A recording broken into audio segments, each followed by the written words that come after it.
I'd done some really terrible TV shows.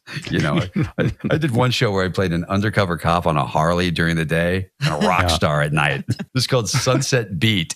And I'd gotten the job, but I didn't know how to play the guitar. And there'd be like a full concert of 8,000 people out there and be up there pretending to play guitar. I don't even know how to move my hands, During those 14 years or something, did you ever say, geez, I got to give this up. I got to find something else?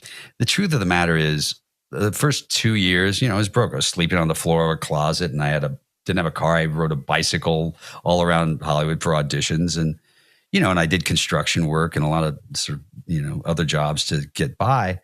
But once I started working, I was making enough money that I didn't have to take another job. So I always felt like I'm a journeyman actor. I'm just going to keep plugging away, and hopefully I'll get some good roles as I go. I didn't think I was going to get is late. I was 35 when it hit. So just amazing. I mean, because you were doing like Facts of Life, Golden Girls. You were on Roseanne. I remember when you said you were doing that gig. You don't feel like I should give it up, because honestly, what was I going to give it up? I'd go back and sell ladies' shoes.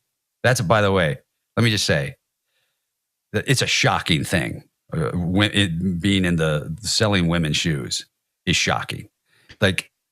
First of all women lie about the size of their foot. I don't know why. That is so true. They don't want to be seen with big feet. This is a 7, and you go, this is a 10. And you're trying to jam this 10 into a 7. Right. And there was a whole generation of these women. This is like 1979, 1980.